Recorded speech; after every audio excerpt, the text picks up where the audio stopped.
हमारे घरों में इस्तेमाल होने वाली बहुत सी वस्तुएं जैसे प्लास्टिक की थैलियाँ, बॉटल, स्क्वीज बॉटल, बच्चों के खिलौने, पाइपें, दूध के बड़े बड़े कैरेट या फिर थर्मोकोल से बनी हुई बहुत सी वस्तुएं, ये सब किस चीज़ से बनी हैं? बच्चों, ये बनी है असंतृप्त हाइड्रोकार्बन से। जैसे कि प्लास्टिक की बनी जितनी भी चीज़ें हैं ये वो पॉलीथीन से बनी है जो कि एथीन का बहुलक है।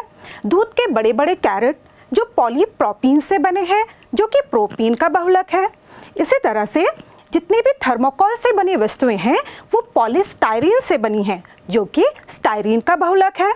इसी तरह से पॉलीएसिटिलीन से बनी हुई पतली फिल्में जिनका उपयोग हम बैटरियों में इलेक्ट्रोड के तौर पर करते हैं, ये सारी वस्तुएं असंतृप्त हाइड्रोकार्बन से निर्मित हैं। आप स्वयं देखिए इन वस्तुओं का हमारे दैनिक जीवन में कितना ज़्यादा उपयोग हो रहा है। इसके पीछे कारण है इनका सस्ता तथा हल्का होना, जिससे इन्हें एक स्थान से दूसरे स्थान पर ले जाना आसान होता है।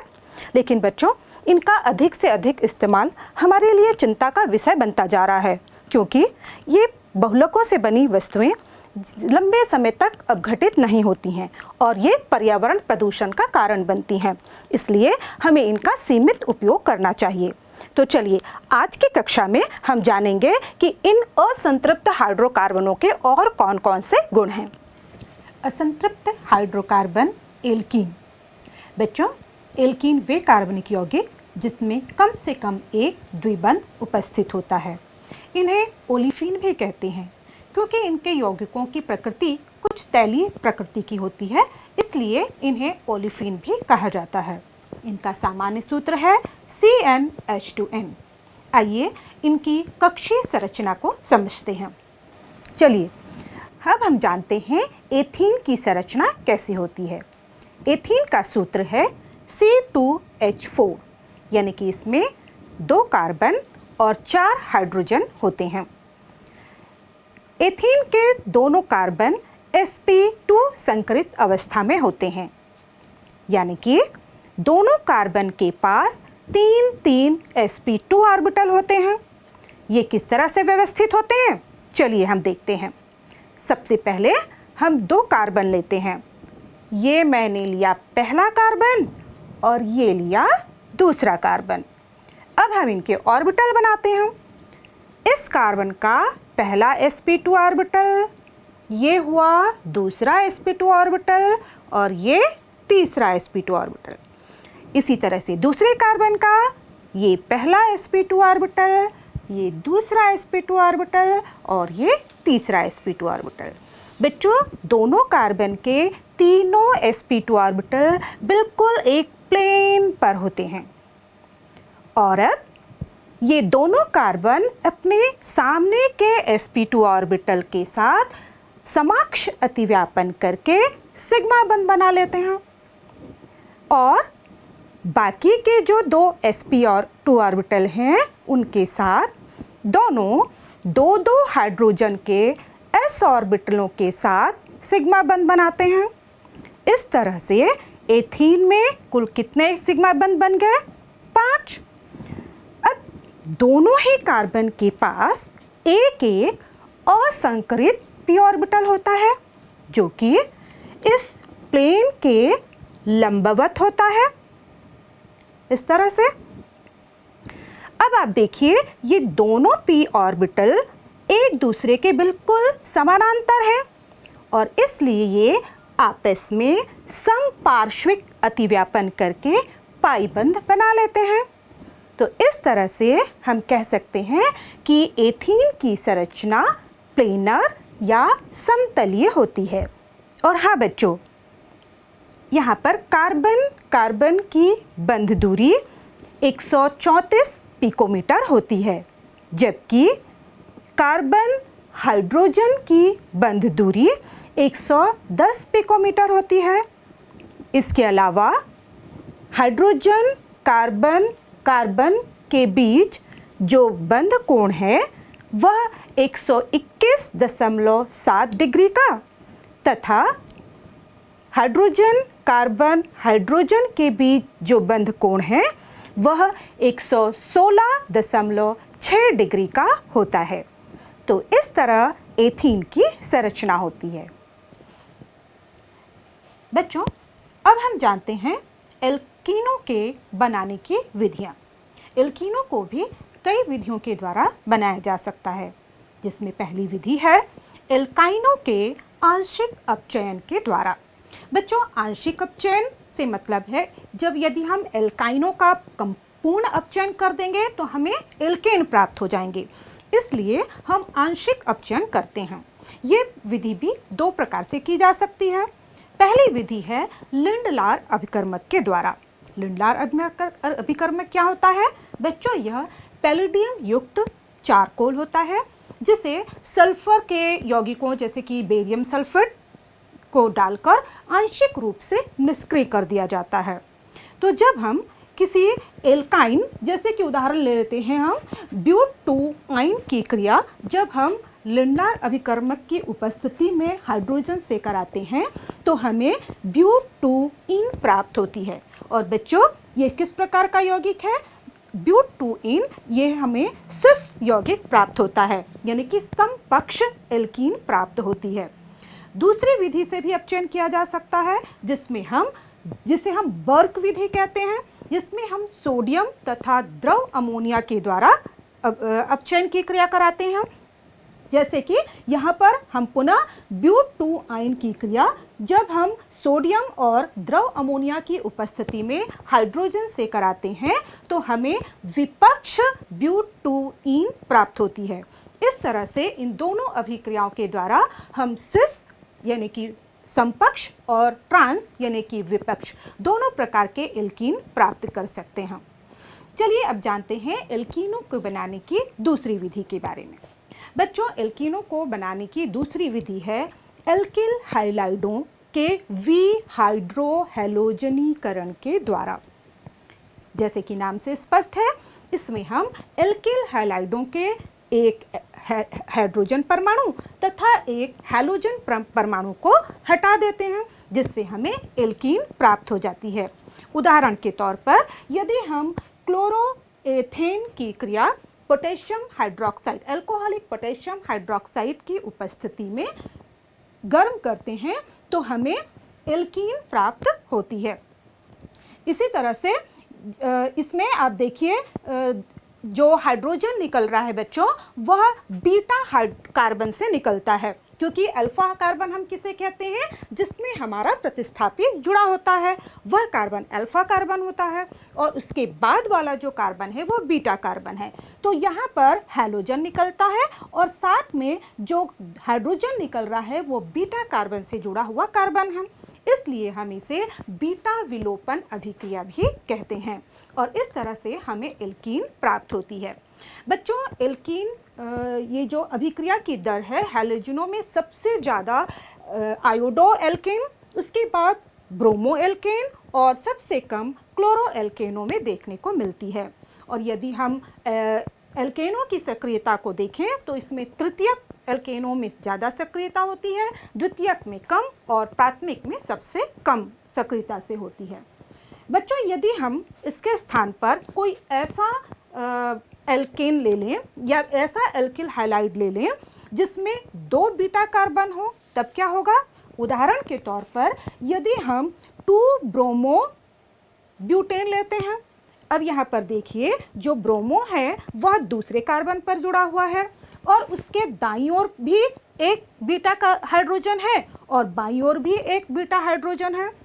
आप देख सकते हैं कि दाईं ओर का जो बीटा हाइड्रोजन है वह प्राथमिक कार्बन से जुड़ा है, जबकि बाईं ओर का जो बीटा हाइड्रोजन है वह द्वितीयक कार्बन से जुड़ा हुआ है। बच्चों, इस तरह से यदि हम इसकी क्रिया कराते हैं तो यहाँ पर आप देखिए 2 संभावनाएं हो सकती हैं। हाइड्रोजन प्राथमिक कार्बन से जुड़ा हुआ हाइड्रोजन भी निकल सकता है या फिर द्वितीयक कार्बन से जुड़ा हुआ हाइड्रोजन भी निकल सकता है। जब प्राथमिक कार्बन से जुड़ा हुआ हाइड्रोजन हैलोजन के साथ निकलेगा तो हमें कौन से यौगिक प्राप्त होगा? 1-ब्यूट-1-इन प्राप्त होगा। और यदि द्वितीयक हाइड्रोजन निकलेगा तब हमें ब्यूट-2-इन प्राप्त होगा। इसको समझाने के लिए सेट जेफ ने एक नियम प्रतिपादित किया। उनके अनुसार वह एल्कीन प्रमुखता से बनेगा जिसमें द्विबंध से जुड़े हुए एल्किल हैलाइडों की संख्या ज़्यादा हो।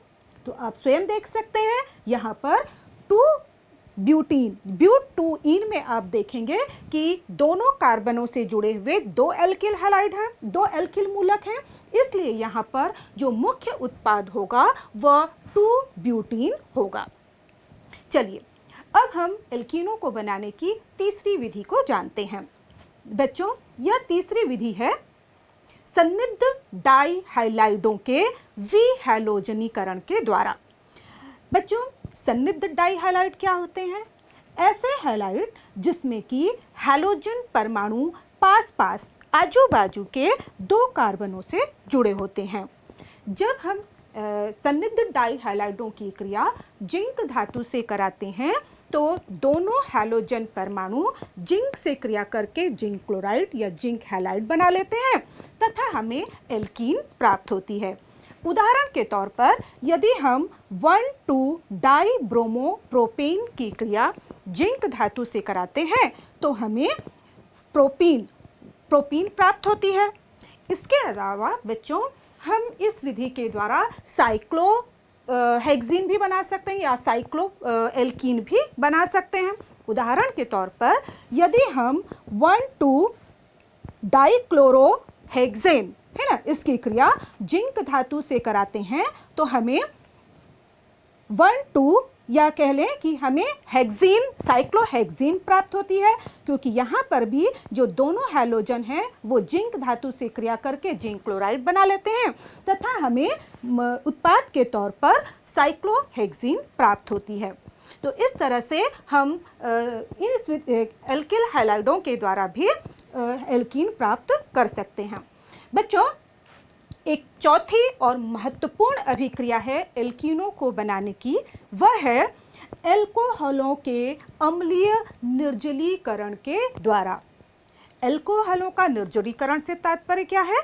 बच्चों, एल्कोहलों का निर्जलीकरण से तात्पर्य है एल्कोहल के एक अणु से जल के एक अणु का निष्कासन, और यह अभिक्रिया विभिन्न उत्प्रेरकों के द्वारा हो सकती है। इसकी क्रिया हम एल्यूमिना के द्वारा भी करा सकते हैं या सांद्र सल्फ्यूरिक एसिड के द्वारा भी करा सकते हैं। तो जब हम उदाहरण के तौर पर जब हम एथेनॉल की क्रिया 95% सल्फ्यूरिक एसिड से कराते हैं तो एल्कोहल में से जल का एक अणु बाहर निकल जाता है और हमें एथीन प्राप्त होती है। तो बच्चों, इन सारी विधियों के द्वारा हम एल्कीन प्राप्त कर सकते हैं। बच्चों, हमने एल्कोहलों के अम्लीय निर्जलीकरण के द्वारा एल्कीन बनाने की विधि पढ़ी है। आइए हम इसकी क्रिया विधि समझते हैं। बच्चों, यह विधि कई पदों में होती है। सबसे पहले पद में एल्कोहल का प्रोटोनेशन होता है। इसमें जो हमने अम्लीय सांद्र सल्फ्यूरिक एसिड जो हम उपयोग करते हैं, सर्वप्रथम सल्फ्यूरिक एसिड वियोजित होकर हमें 2 H+ आयन तथा SO4 2- आयन देता है। अब यह जो प्रोटॉन हमें प्राप्त हुआ वह एल्कोहल पर अटैक करता है, जैसे कि हमने लिया CH3 CH2 OH, O पर इलेक्ट्रॉन पेयर उपस्थित होता है। बच्चों, अब इस एल्कोहल पर प्रोटॉन अटैक करता है और यहाँ पर जो इलेक्ट्रॉन जोड़ा एक ऑक्सीजन पर उपस्थित है उससे यह संयोग करता है और इस तरह से CH3 CH2 OH हमें प्राप्त होता है। बच्चों, यहाँ पर ऑक्सीजन पर 2 इलेक्ट्रॉन यहाँ से निकल गए, इसलिए यहाँ पर ऑक्सीजन पर पॉजिटिव चार्ज आ जाता है। बच्चों, हम जानते हैं कि ऑक्सीजन एक इलेक्ट्रोनेगेटिव स्पीसीज है और यहाँ पर पॉजिटिव चार्ज आना इसको काफ़ी अस्थायी बनाता है। अतः यह तुरंत द्वितीय पद में एक प्रोटॉन निकालेगा और इस तरह से यह कार्बोकैटायन बनाता है। तो द्वितीय पद में जो क्रिया होती है वह होती है बच्चों कार्बोकैटायन का बनना, कार्बोकैटायन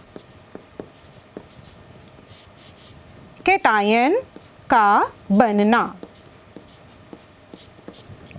यहाँ पर CH3 CH2O जिस पर एक धन आवेश है, इसमें से एक प्रोटॉन निष्कासित होता है।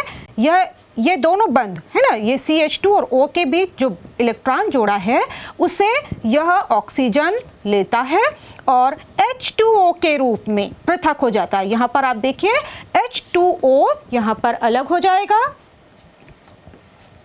और हमें एक कार्बोकैटायन या कार्बधनायन प्राप्त होगा CH3 CH2। चूंकि यहाँ से इलेक्ट्रॉन निकल गए हैं इसलिए इस पर आ जाएगा एक धनावेश। तो इस तरह से हमें एक कार्बधनायन प्राप्त हुआ तथा जल का एक अणु निष्कासित हो गया। बच्चों तृतीय पद में अब होगा प्रोटॉन का विलोपन। तृतीय पद में